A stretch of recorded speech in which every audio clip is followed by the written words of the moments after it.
How will an inheritance impact your financial plan? In today's conversation with Matt and Beth, we show how their expected inheritance ties into their overall financial strategy.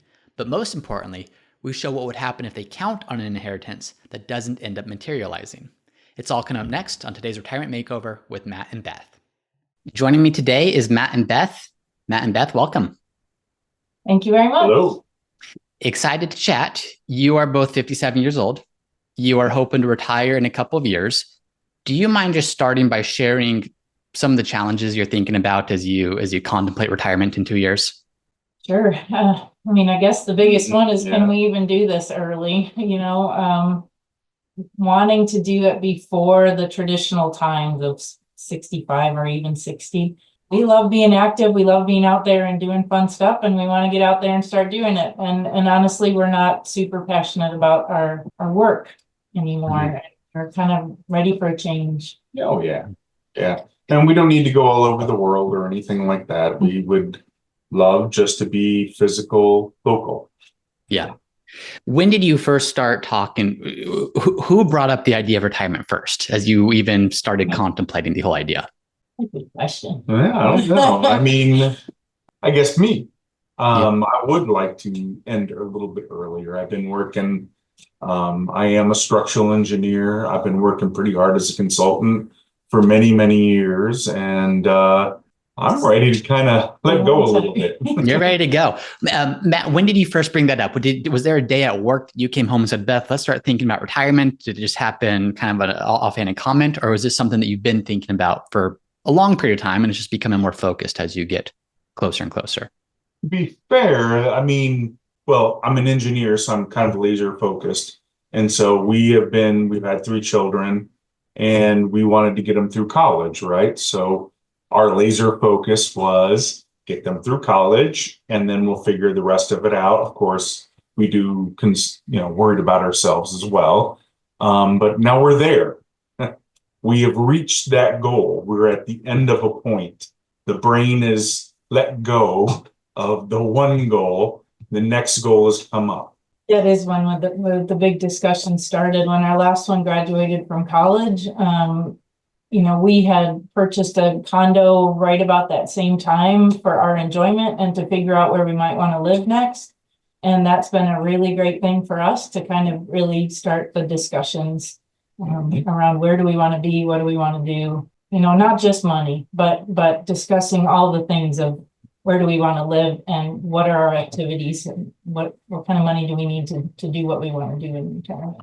Yeah. How much of the money do we need to enable us to happen at the time that we want it to happen by? So very good. Let's dive into your situation a little bit and go through some of those goals. But to start, just giving a high level overview, you have different accounts in different places. You have, whether it's bank accounts here or various investment accounts, you have your primary property as well as a condo. One of the unique things, we're going to get to this more later, is there's going to be some transitions even within retirement of selling a property, buying something elsewhere, transitioning the condo into a rental property, ultimately selling it. So there's some moving pieces to all this where it's not just a static, here's where we are and here's what we want to have happen. Can we do it? But making sure some of those interconnected pieces are working together. So I'll come back to that in a bit.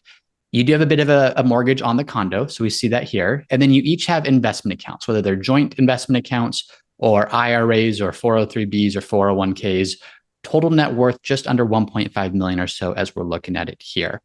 What I want to explore though, and again, you're 57, you want to retire in 2 years. So at 59, we're looking at July of 2026 as the target. As you said, you aren't incredibly passionate about what you're doing for work. And if you could be freed up to do different things with your time, wouldn't be so bad. Now, when you look at 59, how etched in stone is that as a goal? In other words, if it wasn't possible, would you say, hey, we'd rather work longer to make this goal possible? Or no, we don't want to work a day past July of 2026. We'd rather cut spending to make this possible. Oh gosh, that depends on the day, right? We came up with 59 and a half, basically because of being able to draw on the funds that we've saved on the assumption that we probably can't do it much earlier than that. We don't have a whole lot to our understanding in accounts that we can spend before we're 59 and a half. hmm hmm And we also understand that we're just not going to retire and sit. Yes. So yes, I understand we'll probably still work in some capacity. I guess the thought going through our minds, we no longer need to bring in the big money, hmm hmm right? We're fine with working still for a while, but maybe half the time for less money, if just to bring in that deficit. Yeah, absolutely. And that will tie in this income piece. I'm glad you brought that up of you're retiring at 59, at least that's what we're projecting, but that doesn't mean income is necessarily going away. It just means you're maybe stepping away from the current roles and maybe working as much or the same things that you're doing today. So let's come back to that in 1 second. The goals once you do retire is you've broken out retirement into various different buckets or expenses. I think of these retirement expenses like the core expenses. This is utilities. This is food. This is what we need to survive. This isn't travel. This isn't vehicles that are being purchased every so often. This is just monthly numbers or monthly dollars to pay the bills. About $4,900 per month for that. Your travel goal. So in addition to that, you'd like to have an additional $6,000 per year, maybe $500 or so per month if you average it out, of extra to travel. Now, this aligns with what you said of, hey, we don't need to travel the world and go do a whole bunch of extravagant things, but we still do want some extra money to go do some things. I don't know. What does travel look like for you out of curiosity?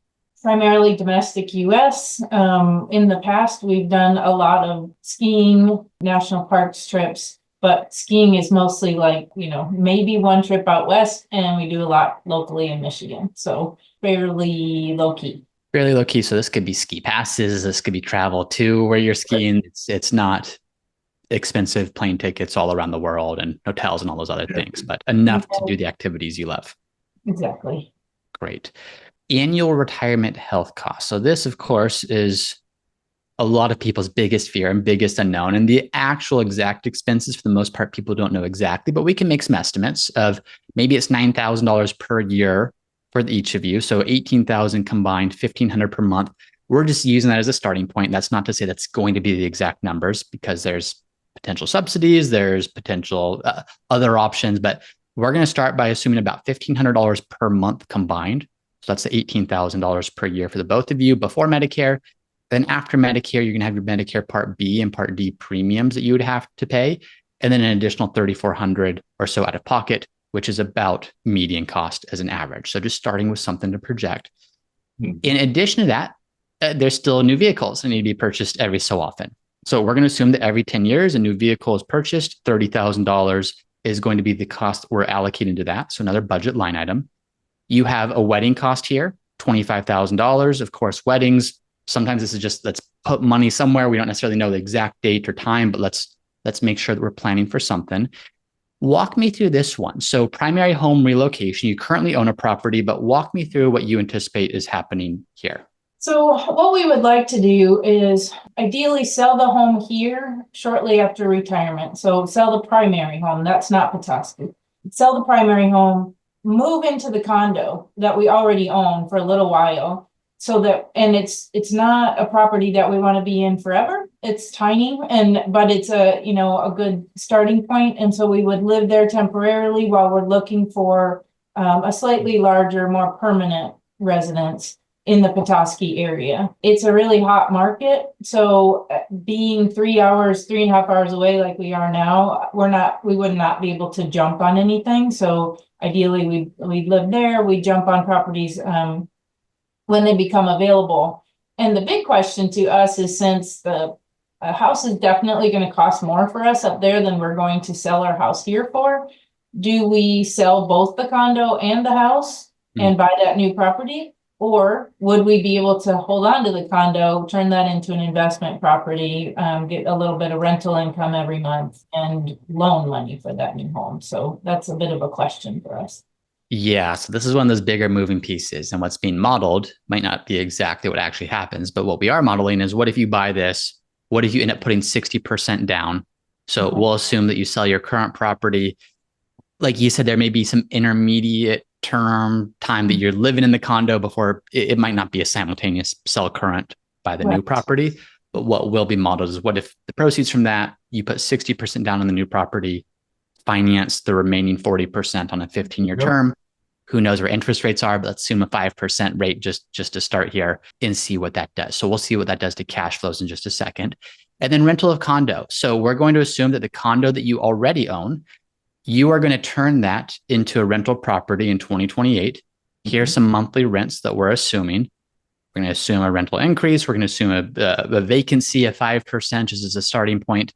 Additional annual expenses of a couple thousand just for regular maintenance. And then we're not going to assume that you keep that property forever, but this is being modeled out as being sold in 2037. Is there a specific reason you don't think that would be a forever rental, or is that an unknown?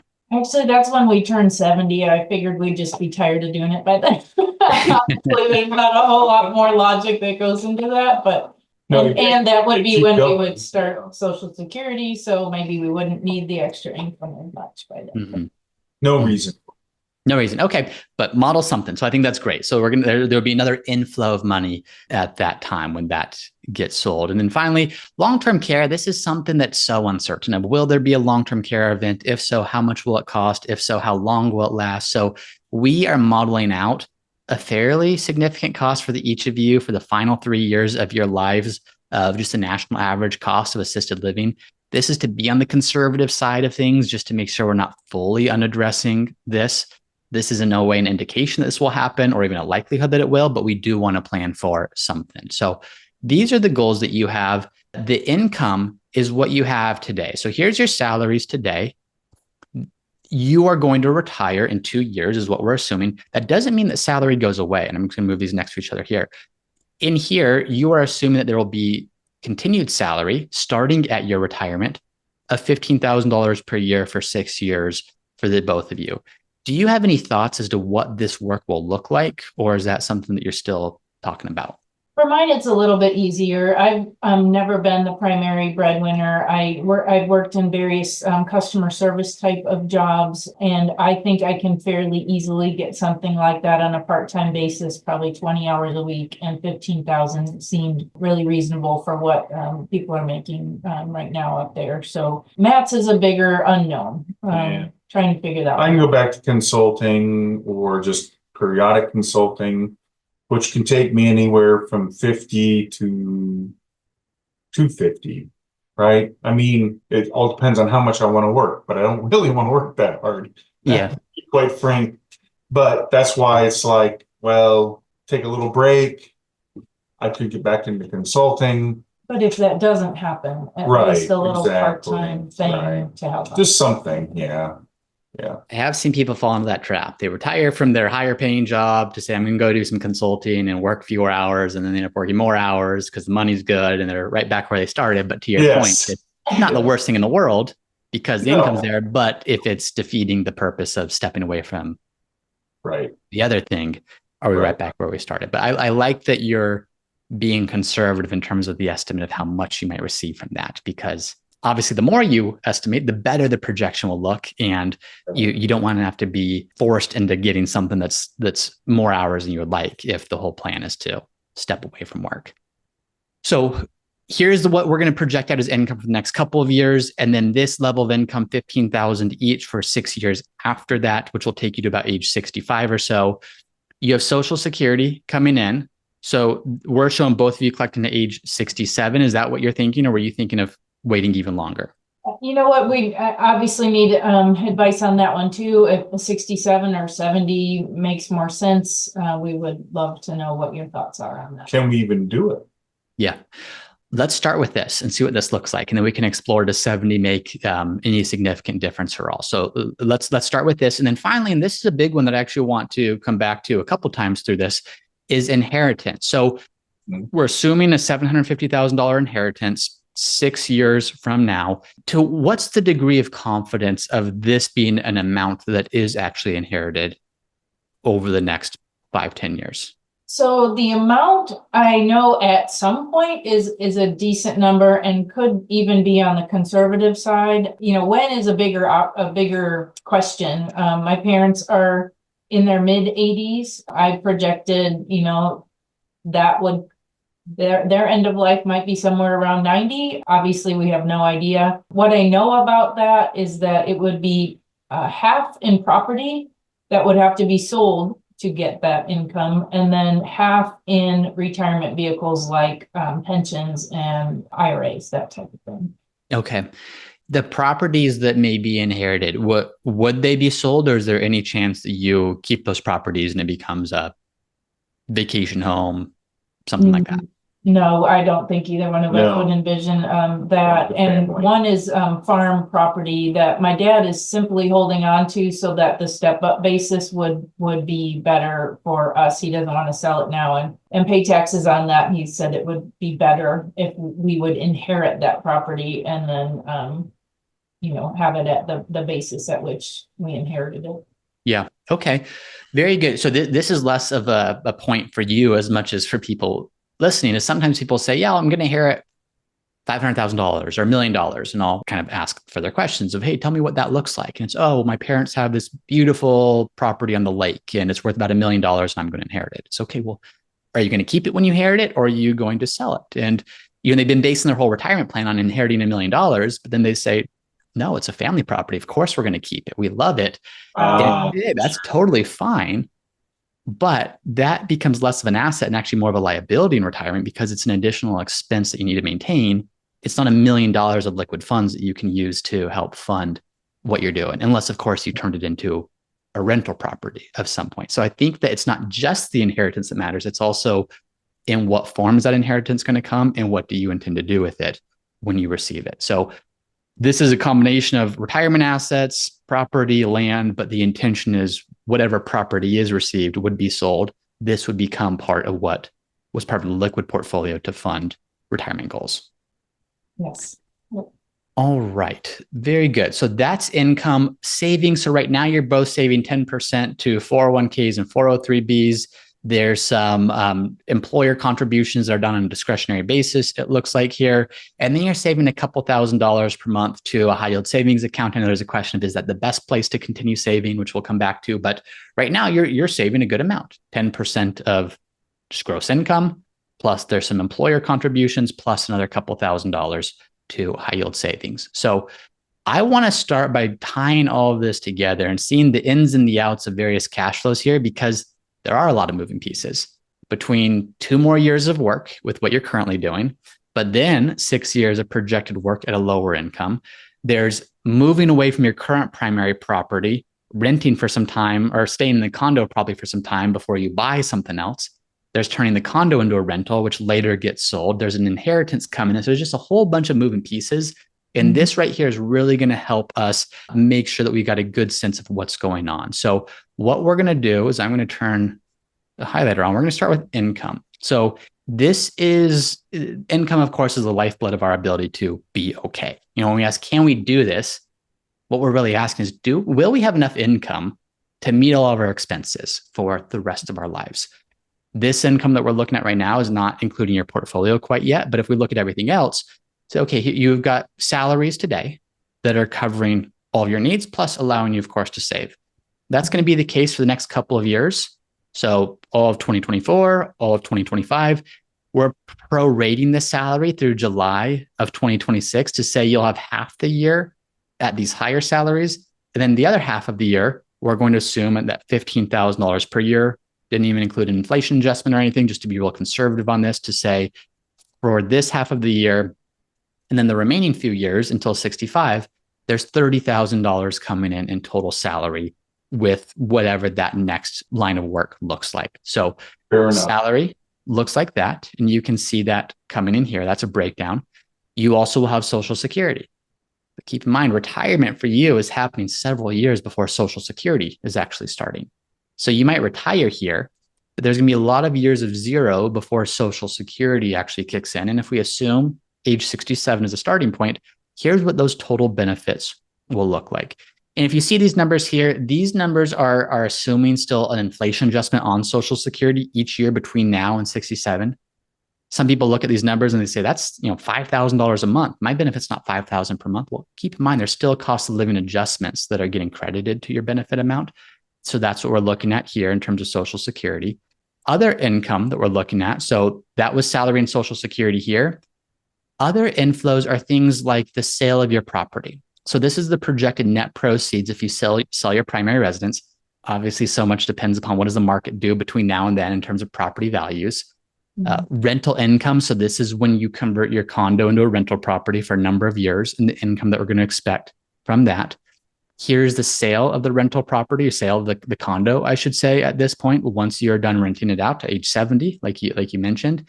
And then the inheritance. So like you can see, there's all these different things that no, we don't know with perfect certainty this is going to happen in 2030, nor do we know with perfect certainty these are the exact numbers that you're going to get from your rental property. But we can start to chart these out to start to get a very clear picture of what will this look like. Other inflows, that's what we just looked at. So that's other inflows. And then total inflows is the combination here of salary plus Social Security, plus rental income, plus inheritance, plus sale of property. And so you can see this is going to vary widely depending on, a year like 2027, the only income that we're projecting is 2 part-time income sources for the two of you at $50,000 each. Whereas a year like 2030, $800,000 of income, well, that's a $750,000 inheritance plus some other stuff like Social Security, like the part-time income. So we can start to get a sense of what might income look like. Why we want to do that is then we can compare it to expenses. So expenses here, if we start the year that you retire, living expenses, and I'll start the first full year of retirement, this is that $4,900 per month that we started with. $4,900 per month today is just under $59,000 per year.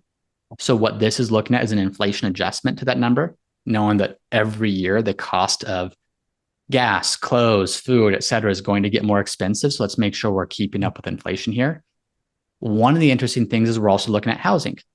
Housing for some people actually gets less expensive in retirement. So, hey, we've paid off a mortgage or we've done something, so it gets less expensive. In your case, it's actually going to get more expensive for a period of time. And that's because for the next 2 years, you don't have any principal and interest on your primary residence. You do have the condo rental, which we're factoring in elsewhere, but you don't have any principal and interest on your primary because you're mortgage free. But then if you move, there would be a mortgage.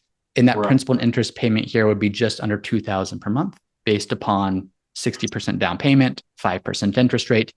But then there's property taxes, then there's some insurance, there's some maintenance. And so what we're looking at here is a total housing cost about tripling at that point under these assumptions.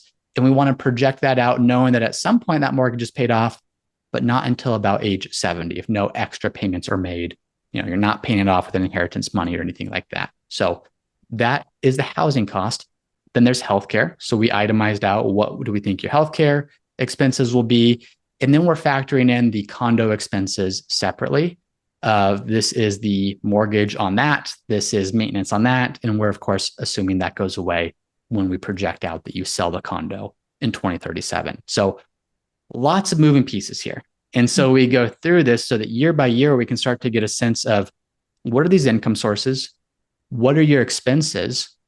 What are the goals that you have above and beyond your expenses, which is vacation, but then also some one-off things like we want to purchase a property. Of course, when we sell our current property, we have a wedding to fund. We have a new car every so often to purchase. So factoring in those goals on top of that, and then projected taxes, that gives us this total outflows right here. What are our total expenses that we're going to have every single year so we can compare these expenses to these inflows, should go back here, to these inflows. And that then gives us a sense of how much do we need to draw each year under all these variables coming together in this equation, so to speak, on this chart to say, where does our portfolio come into play? What might we need to be drawing from our portfolio or from our savings accounts to make this all work? And you can start to get a sense of what that number looks like right here. And what you'll see is that number, it starts as a higher number because in the first 2 years, there is no Social Security. You haven't received an inheritance to help offset any of this yet. You haven't yet converted the condo into a rental property. Your mortgage is actually a greater payment than it is today because you've moved on these assumptions. So there's more pressure on your portfolio at the beginning. And then later in retirement, you can see that number drops pretty significantly, $61,000 per year, $47,000 per year, $50,000 per year. And that's just because Social Security has kicked in. There is rental income from the condo. Some other things have happened. So as we look at this, we want to have a sense, or we want to get a sense of what do these numbers represent first and foremost as a withdrawal rate? And then is that withdrawal rate sustainable over a 30 plus year retirement? So we can start to answer the question, are we going to be okay as we look at all this? But before I go there, any questions on any of this? Well, I assume we're gonna get into facts of like the inheritance, for instance. That's not all gonna come all at once in that year, most likely. Yes, I'm somewhat queuing this up to go over the impact of that inheritance and what would that look like in different conditions, because that is one of the biggest, not just biggest unknowns, but one of the biggest leverage points of this whole plan, of the extent to which it is that amount, greater, lesser, that will impact a lot of this. So yes, I'm going to go there in 1 second. But any other questions on this before we change gears? Understood. Understood. Okay. If it's engineer approved, then I know we're good. The next thing is this piece, which is that withdrawal rate. So we looked at what is the percentage that we're going to take out of the portfolio each year. And this is going to be scary to some people to look at the first few years, but this is why we have to take a big step back, because the first few years, that withdrawal rate could be quite significant. There's a lot happening. We have a more expensive mortgage. We don't have any income coming in, or we have much less income coming in to support. Oh my goodness, we're looking at 11, 13, 11% withdrawals. That is not sustainable if we were to continue that for 30 years. The good news is we're not planning to continue that for 30 years because of things like inheritance or selling property or expenses going away. And as we look at kind of post Social Security and beyond, or age 63 and beyond, the projected withdrawal rate, it's still a little high these next 3 years, 64, 65, 66, until Social Security kicks in. And then it drops down to a much more manageable withdrawal rate, which is somewhere between 1 and 3.5%, depending on the year. You see significant withdrawals here. Again, that's projecting out long-term care. Probably another one of the biggest unknowns here. What will that actually cost? But as we look at this, the withdrawal rate long-term, I don't see these numbers and have any concern. It's more, okay, what happens here? How do we ensure that we have enough here to not impact ourselves or not negatively impact ourselves in a way that we can't recover from?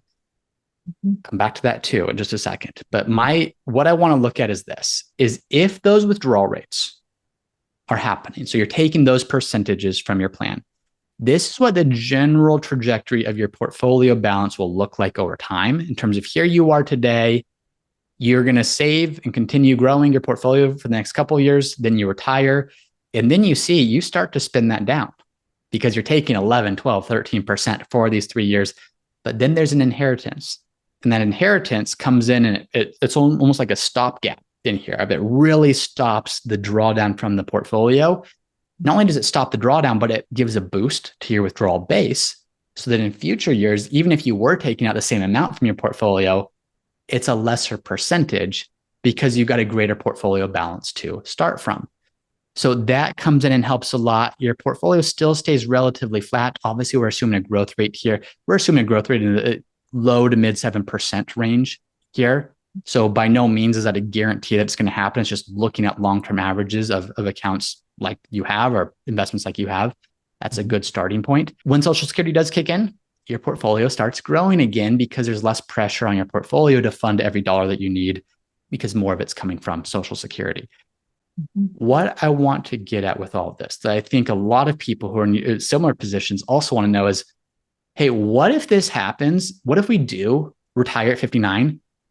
And then God forbid my parents face some enormous expenses with their healthcare or their long-term care or their longevity. And all of a sudden that retirement inheritance that we were planning on deteriorates significantly or even fully goes away. What would that look like? Because right now you have a very high probability of success, meaning under these assumptions, but running different market environments here, 1,000 different market environments, very high probability of success. What I want to know is what if we came to this inheritance here and said, worst case scenario, what if you received nothing? How likely is that? You probably know better than I, probably not all that likely, but what if we did that, you can start to see it does make a significant dent to the trajectory of your plan. But more importantly, the probability of success drops fairly dramatically, which is, like I say, the leverage that singular event or the singular variable has in your plan is pretty significant, either in terms of its ability to accelerate what you want to do and enhance it, or potentially the opposite. In your mind, how, and again, nothing could be guaranteed, but what is the likelihood of there being nothing in inheritance? I think that's a very, very low probability. I have 3 sisters, and I'm the one that's charged with the finances part of things, helping mom and dad. And they have had the same balance for so long and they're just living off interest, that I feel really confident that there will be something for sure. Even if they have significant issues because of their property that we could sell if we need to, they could still stay in their home. I mean, there's just various factors that I'm pretty confident there's going to be something. But I have no problems with playing with what if it's a third of what we think of it might be, and we haven't even factored in. We haven't factored in my side. My family does maybe not as well, but there's going to be a significant amount as well there. And we're not even counting that. Yeah. Because my parents have always been. They're going to spend it all. We're going to spend it all. And so we're like, okay, spend it all. Yeah. That's great. Please do. Yeah. You know, but they're even older than Beth's parents. And they're starting to, you know. There's a home that will be sold at some point. Yeah, that would generate something among all the kids. So we do have backups on backups, which is maybe too conservative, but that's for us. That's all. Well, it's the right way of looking at it, because look, if we go to this and say, what if it's not 750? What if we're only halfway there? What if it's 1.5 because things do well and we've only factored in Beth's, not Matt's? Well, all of a sudden, you're great. You made it bigger than I said. It's twice what I said. Well, it's possible we can do quite well, but we don't want to count on it, and we're just trying to figure it out. That's all we're trying to do. Yeah. Rather be. Gosh, I forget who said this. So it might have been Carl Richards. Someone said, risk is what happens when you think you thought of everything, or something like that. Right. And so it's what could go wrong is where a lot of planning is. Of how do you plan for every contingency to make sure that you don't get caught flat-footed, you don't get caught in a position where, it's one thing if you found out today there's no inheritance, you still have high income. You can just extend work. You can extend some other things to counteract that.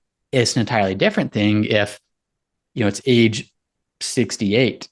Parents pass and you realize, oh, there's actually not anything here. What's the likelihood? Probably very low, especially Beth, because you say you have total visibility into a lot of those things. But I do like to look at this and say, what could you change? So what if it was a third of this? What if you received $250,000 total instead of the $750,000? Probability of success, probably not in a position where you'd be totally confident making this happen. Mm-hmm. But that's where you go to the drawing board and say, okay, what would we be willing to change? Would we be willing to work longer? What if we both worked 2 more years?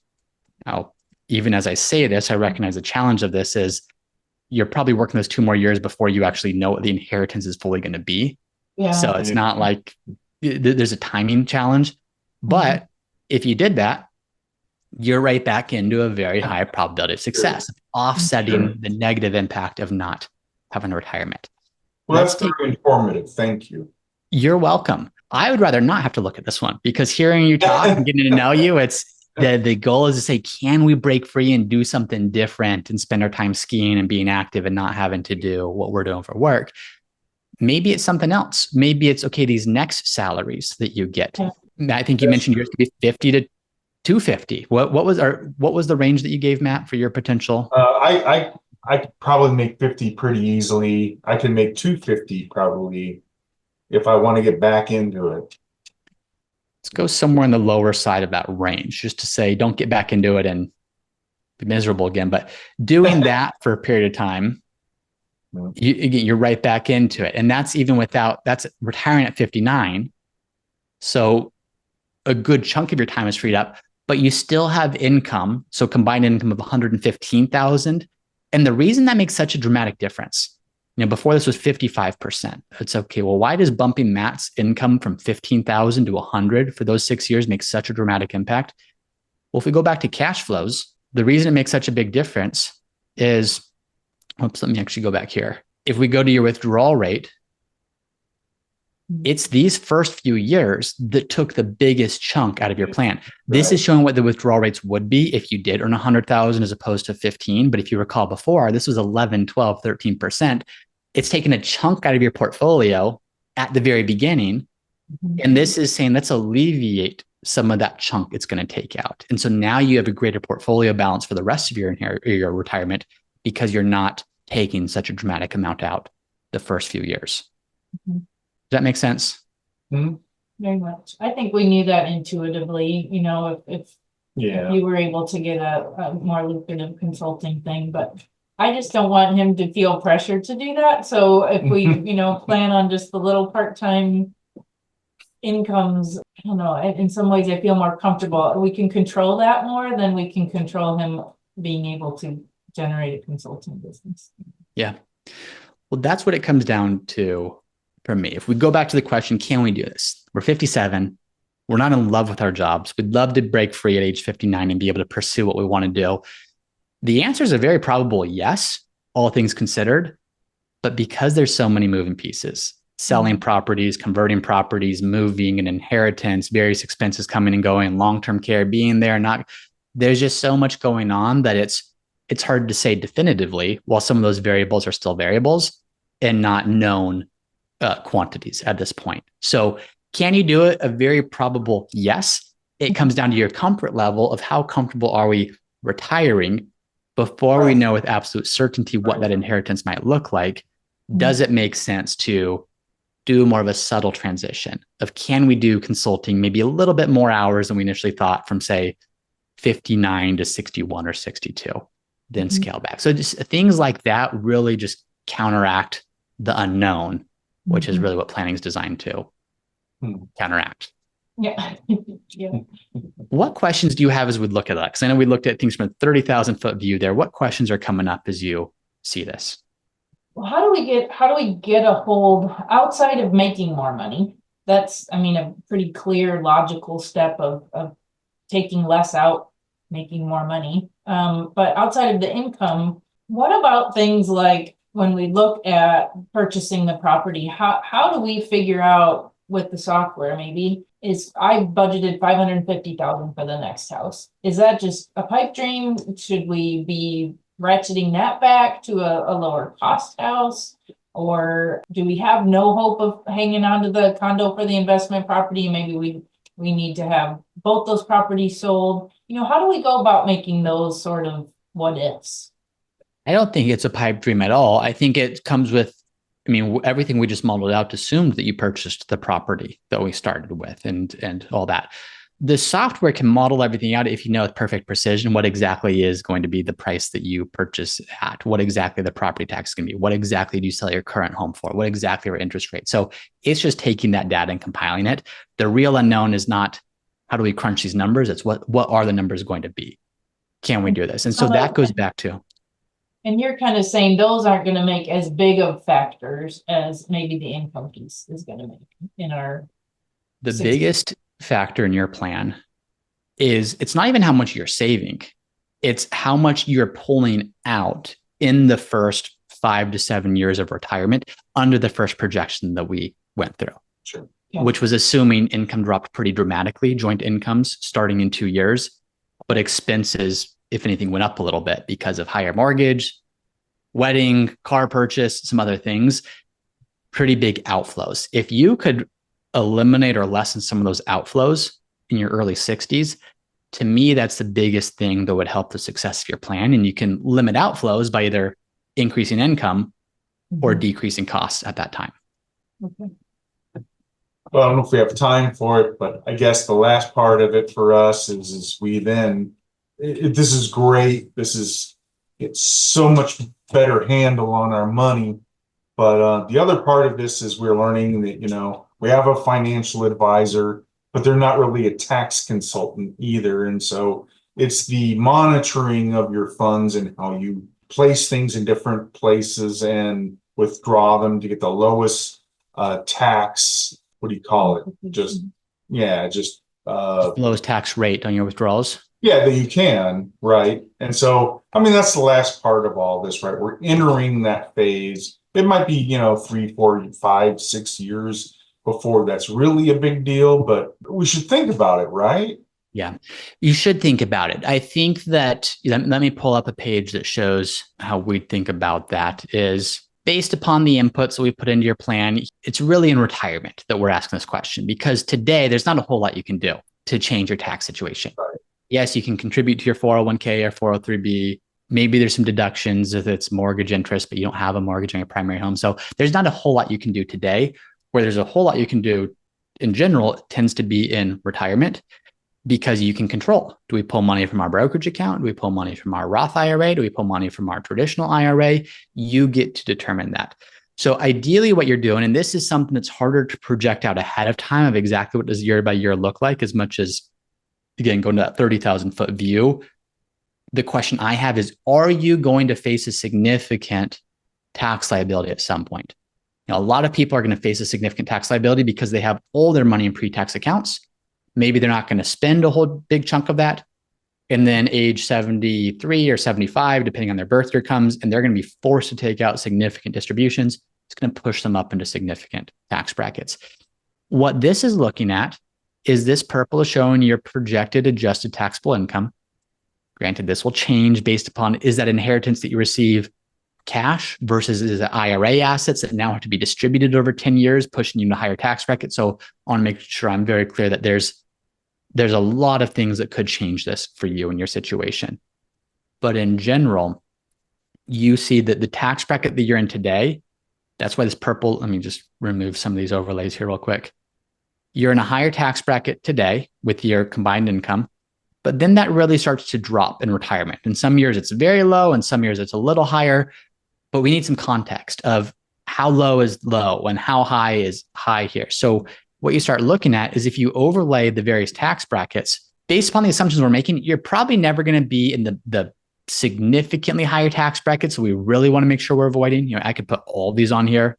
This goes all the way up to the 35% tax bracket. So, we don't need to, unless the inheritance is all pre-tax and ends up being significantly more than you thought it was going to be, and some other things change, probably don't have to worry about being in the top tax brackets. Maybe not even in some of the middle tax brackets. That doesn't mean there's no opportunity for tax strategy. Ideally, you don't have years like this where you pay 0%. You don't want to have some years where you pay at the highest end and some at the lowest end. You kind of want to normalize that, or even out how you're recognizing income to constantly fill up the 10% bracket, for example, or constantly fill up the 12% bracket. But just at first glance, I don't see a high likelihood that you're going to be in too high of a tax bracket to where tax planning would be one of the most significant factors. To me, it's important, but the biggest thing is, do we have enough to be okay? Can we alleviate some of those significant distributions early on in retirement? Which is why, to answer one of your first questions, even before I went on air, was, where should we be saving? More to 401k, more to 403b, more to... I like that you're saving your high yield money market fund, just because that money is not going to be impacted by market downturn. So you don't have to worry about, what if we retire and have to take money and the market's dropped 30%? That is not a risk. And because that money has already been taxed, sure, you could run the analysis that says contribute more to your 403b or 401k and then take it out that year. There's some logic to that. There's good logic to that. But I just like knowing that money's there and you have the full mental permission to say, I'm going to draw this money, not feel bad about increasing my taxes or drawing because the market's down, because it's just set aside to ideally fund some of those first couple of years. How about the question, James, if we have that mortgage, it's not huge, but that's at a 6% rate right now, and our high yield savings account is 4.25, I believe it is right now.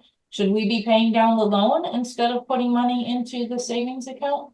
You certainly could. The savings account, though, just gives you flexibility. I would rather see you build flexibility, given some of the transition and change that's going to happen. Of, you could pay off the mortgage today with some of the accounts that you have, but then it becomes illiquid. It's great not to have that payment, but if you do need money, you either have to borrow it against the property again or pull it from a taxable account that you don't want to pull from. So prioritizing flexibility is going to be the most important thing to get through those early 60 years. Okay. Because once that's done, I think you're in a real good spot. I mean, it's verifying a lot of what we have. I mean, we're thinking down these roads, we just don't know. Yeah. And there's a lot of burdens. We're pretty, I think we might be fairly common in some ways, people our age, but that for a long time, we didn't have a Roth option in our 401ks or 403bs. Yeah. We just didn't. It was all pre-tax, no option to contribute to Roth. Since we got those options, we're putting money in to diversify our tax buckets, but we didn't really have that. And I don't see that you're saying there's much to do for us as far as Roth conversion, since we're not looking like we would have significantly different. I do think there probably should be some, but it's not going to be at the very top of the priority list in my mind right off the bat. The impact of that is going to be lower than the impact of some other things like flexibility, decreasing the withdrawals in the first few years, investment allocation, getting that right, and some other factors like that. So what I'll do is I'll hang out a couple minutes and we'll address those as well offline, but I just want to take some time to say thank you for coming on the retirement makeover. And I hope that was helpful just to see, can we do this or not? And then of course is the detail part of what are some of those other things to do. But thank you for joining me today, Matt and Beth. Thank you so much. Thank you. Root Financial has not provided any compensation for and does not influence the content of any testimonials and endorsements shown. Any testimonials and endorsements shown have been shared with each individual's permission and are not necessarily representative of the experience of other clients. To our knowledge, no other conflicts of interest exist regarding these testimonials and endorsements. Once again, I'm James Knoll, founder of Root Financial, and if you're interested in seeing how we help our clients at Root Financial get the most out of life with their money, be sure to visit us at www.rootfinancialpartners.com.